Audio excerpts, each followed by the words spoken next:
kemudian bermutu kita sertifikasi, sehingga nanti hasilnya bisa diambil oleh Endoli atau perkebunan PKS sekitar juga.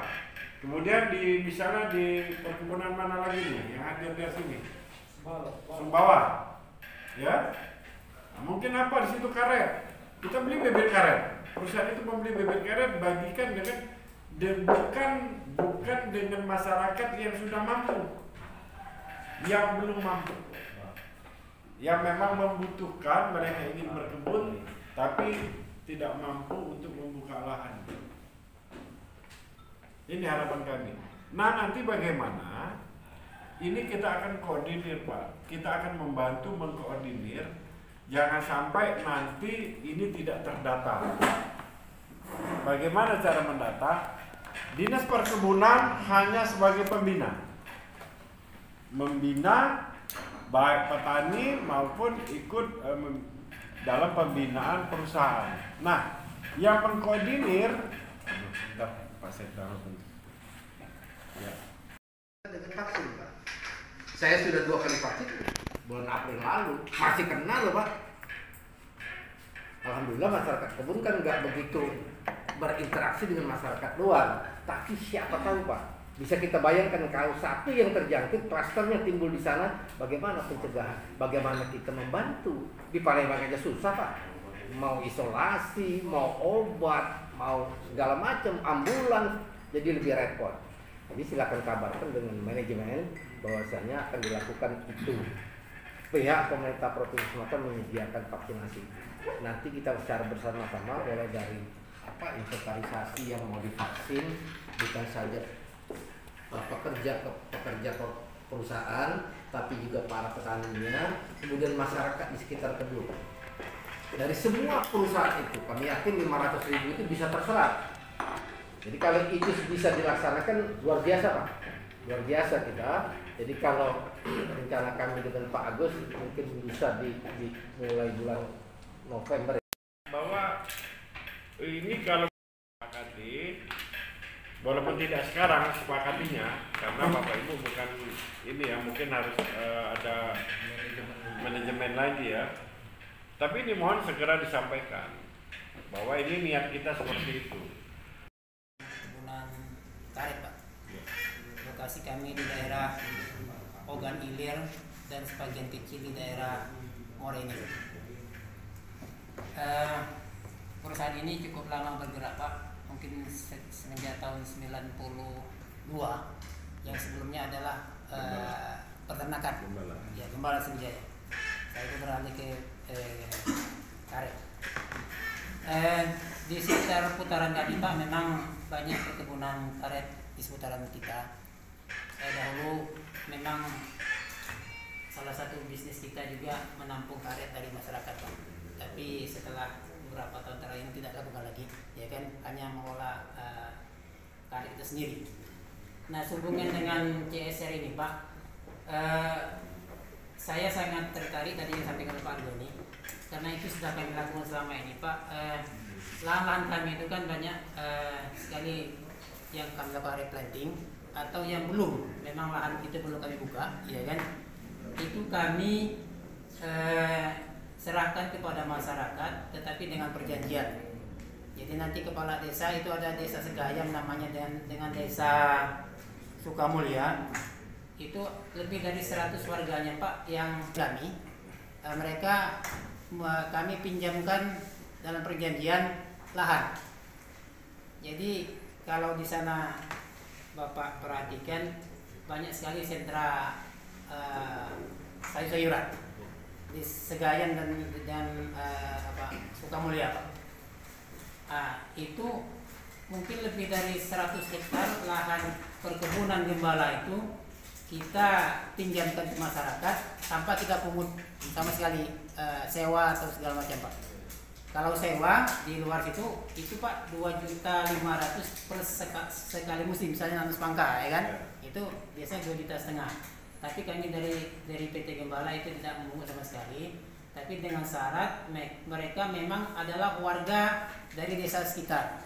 Ya, ada nanti perjanjian ada usulan dari kepala desa, kami terima, kami cek, ada kakaknya, boleh ikut bekerja sama dengan kami. Masalah pembinaan, karena itu juga sifatnya kerjasama dengan mereka, Pak, kami sangat terbantu misalnya dalam karhutla ini. Karena mereka juga menjaga kami di situ, ya kan? Jadi apalagi yang di pinggir-pinggir rawa itu mereka sangat menjaga. Kadang-kadang kami justru ada informasi kebakaran itu dari teman-teman kami sebagai peminjam lahan ini. Jadi sekarang kami sangat terbantu untuk itu.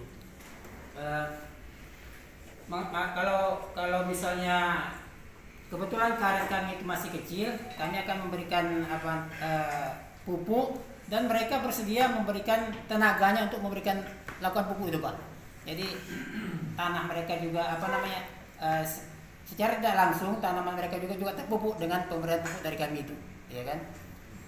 Saya kira itu aja, Pak, karena kebetulan perusahaan kami juga belum menerapkan sistem plasma karena dia masih peraturan yang lama. Ya, insya Allah nanti kalau memang ada perubahan, kemungkinan kami akan ada sebagian nanti konversi di 2024, mungkin sudah ada kami bisa ikut plasma sesuai dengan peraturan pemerintah. Itu aja, Pak, malam dari kami. Makasih. Masih zaman Adi Guna almarhum, masih aktif dulu, sama-sama dengan saya di KPBI, sering berkunjung di top itu, tapi beralih ya. Jadi begini, Pak, terima kasih. Nah, ini yang saya maksud tadi. Jadi tapi kami kan selama ini tidak tahu bahwa PT Gembala itu sudah seperti itu. Makanya PT Gembala tidak pernah dapat api. Ya, Pak. Tidak benar kan? Benar kan? Berarti saya maksud benar kan? Ini baru salah satu contoh. Saya nggak kenal, Pak, bukannya kami rekayasa, kami tidak setahuan. Nah itu, Pak. Tapi sayangnya kami kan pemerintah tidak tahu. Jangan-jangan Pak Bupati juga tidak tahu kan? Tidak. Aku udah kepala dinasnya juga udah tanya, ada nggak? Yang laporan itu udah ada, yang laporan itu CSR-nya yang naik ke Bahijahnya bantu 17 Agustus, yang bendera, Lombok, itu sekali liwat berbekas, tidak membina.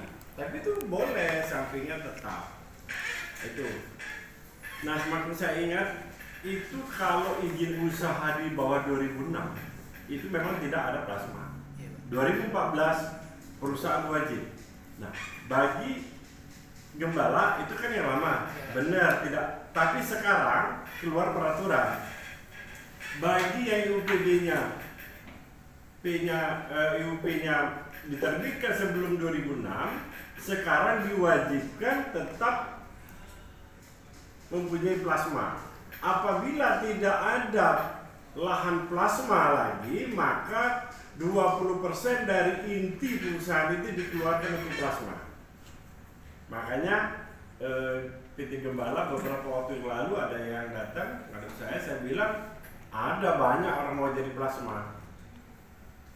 Saya suruh coba hubungi kepala desa itu masih ada, Pak siapa yang di sini? Rio ya? Pak Rahman kali. Bukan. Oh, Pak Arif. Pak Momon datang ke sini. Nanya soal plasma, ada saya bilang pergilah kopi itu banyak di daerah Payakabung, rambutan KTM itu kan. Nah, ini salah satu contoh, Pak. Jadi terima kasih, tapi tolong kami dilaporkan, Pak. Jadi kami tahu. Jika tidak dilaporkan mana kami tahu kan. Nah, kami terima kasih. Berarti walaupun tidak dilaporkan, Pak, kami terima kasih. Berarti lingkungan Bapak sudah peduli terhadap petani sekitar. Dan inilah yang saya maksud dicontoh oleh perusahaan-perusahaan lain. Silakan mungkin Pak dari Assalamualaikum warahmatullahi wabarakatuh. Saya dari PT Nuri, nama Yontan Maros. Menyikapi apa yang disampaikan oleh Pak Kadis. Pertama, kalau kami mendengar tadi disampaikan Pak Kadis, saya kira kita semua perusahaan perkebunan yang bergembira Pak Kadis yang baru ini bukan cuma birokrat, tapi juga praktisi ya, orang kebun swasta lagi gitu ya. Dan artinya memang ini menjadikan bagi kami akan benar-benar lebih nyaman, lebih bergairah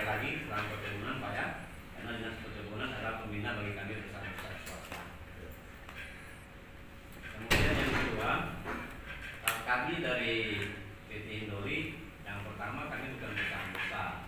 Perusahaan kami kategori kecil, memang ada di 2 kabupaten, Kabupaten Banjarmasin. Dan awal kami berinvestasi atau bergerak di bidang perkebunan di tahun 89 tentu. Dan sampai dengan sekarang untuk kebun plasma kita sudah masuk ke funding menjadi 50% dari 17.600 plasma PT Indoli sudah mulai funding. Bahkan beberapa area yang tertantu sudah mulai menghasilkan. Kemudian mengenai CSR dari PT Indoli tentu sama dengan perusahaan-perusahaan yang lain, terutama di dalam perkebunan. Tentu kami juga sudah melakukan CSR itu. Dan karena CSR ini kan lebih kepada ring 1 perusahaan di mana dia berinvestasi. Terus kemudian kan sekarang sudah ada juga di undang-undang tentang peristiwa terbatas dijelaskan juga tentang CSR. Kalau di sana disebut itu dengan istilah bukan CSR ya, karena CSR itu dalam istilah asing kan. CSR itu TJSL ya, tanggung jawab sosial dan lingkungan. Ya. Nah memang kalau dalam sisi pelaporan kami Pak Kadis sampai saat ini memang baru sebatas kabupaten. Jadi memang ke provinsi belum. Tapi kalau memang nanti diperlukan kami akan dilakukan untuk ke level provinsi. CSR kalau yang kami jalankan itu ya paling tidak ada di 4 pilar. Ada pendidikan, kesehatan, pemberdayaan masyarakat dan ekonomi, dan juga lingkungan. Jadi apa yang tadi disampaikan tentu mencerminkan juga 4 pilar itu. Ya, karena perusahaannya kecil tentu CSR juga masih kecil ya. Tapi konsisten kan dilakukan itu, terutama di organisasi. Nah, CSR ini menurut kami apa yang tadi menjadi gagasan dari Kadis, kami sangat menyambut baik Pak ya. Nah, tentu untuk mengaktualisasikan itu mungkin perlu kita teman-teman pendapat atau apa.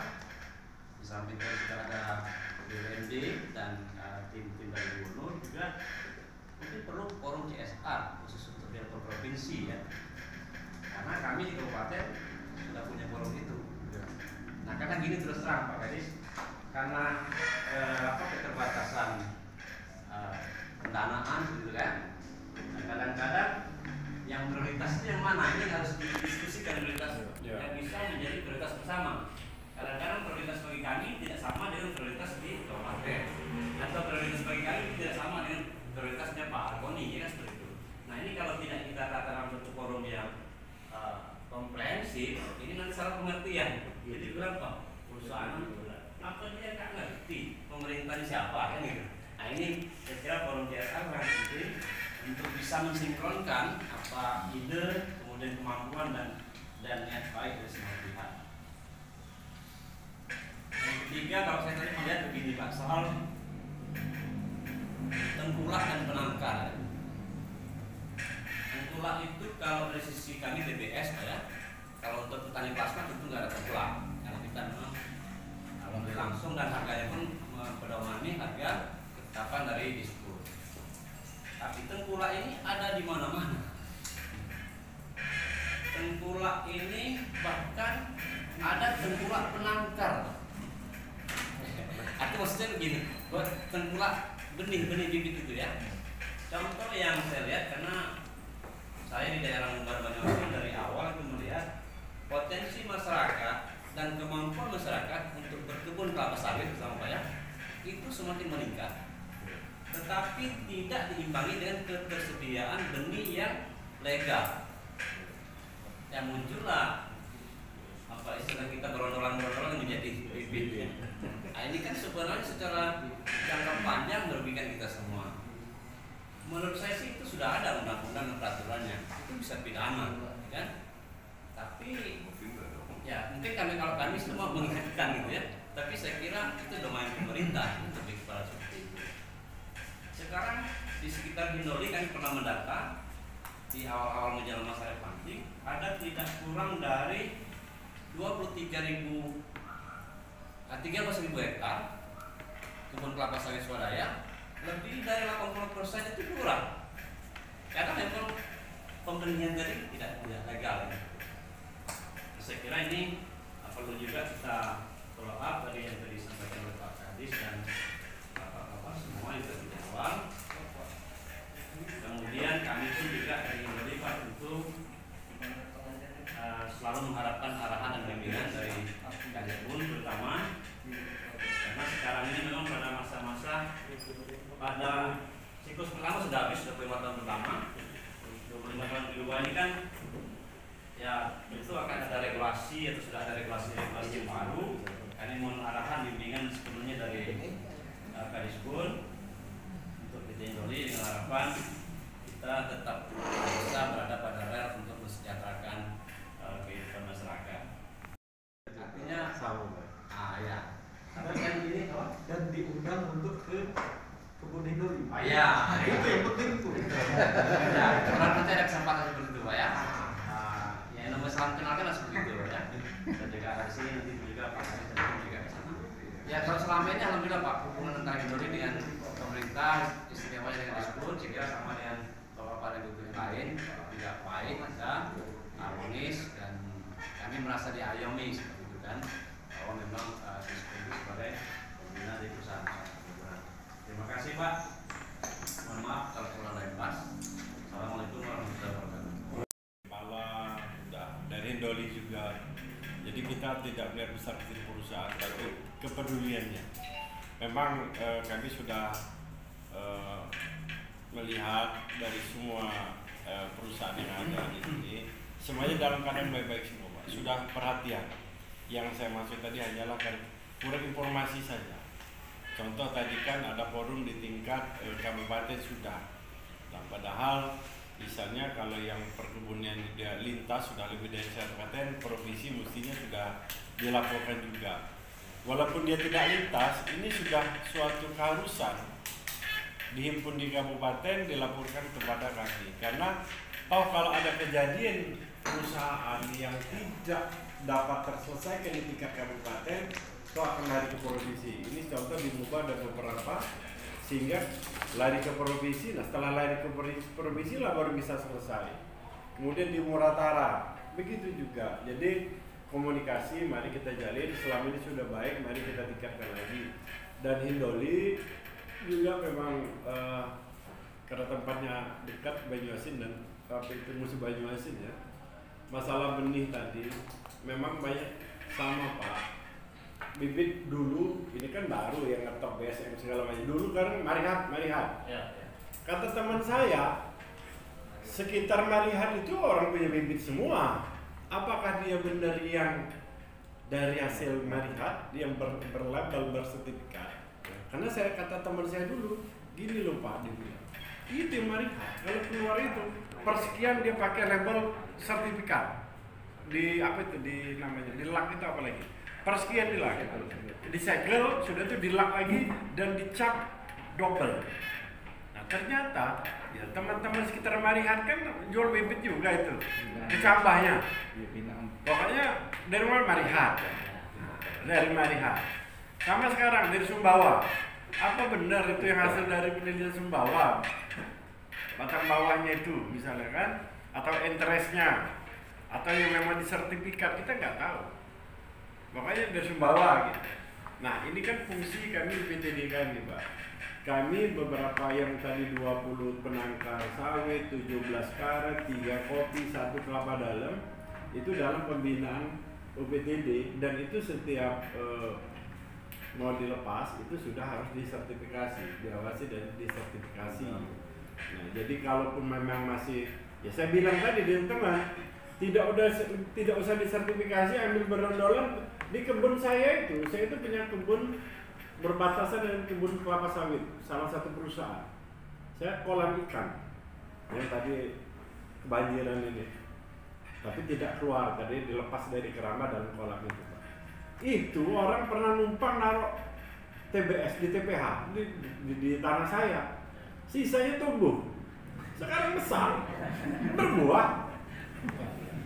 Tapi sampai kemana produksi, sampai di mana ketahanan umurnya, ketahanan penyakitnya, kita tidak tahu, tidak ada jaminan. Nah kalau dia pemalsuan bibit, ya undang-undang tentang perbenihan jelas itu pidana, tidak dapat ditolerir lagi. Nah, makanya perlu disosialisasikan juga. Saya minta teman-teman dari perusahaan itu mensosialisasikan kepada masyarakat yang bukan plasma, bahwa kalau beli bibit itu jangan sembarang, harus berlabel sertifikat. Walaupun di penangkar tetap Pak, ada yang tidak lolos. Kalau bibitnya tidak benar, tidak lolos ya Pak Iwan ya. Nanti Pak Iwan nanti saya beri. Nah itu. Kita semua yang kami hormati Bapak Kadisbud, Bapak Ketua Tim Percepatan Pembangunan Gubernur Ya. Pak Antoni, saya selamat jumpa lagi Pak. Terus saya juga jelasin juga. Iya. Bapak Ibu yang terhormat, pertama saya perkenalkan diri, saya Haji Sofyan Mulim, saya dari Divisi Hamil Utama Makassar. Saya bergabung dengan kita sekitar 3 tahun terakhir. Sebelumnya ketua loncat juga Pak Kadis. Kami atas nama manajemen dan saya pribadi ucapkan selamat.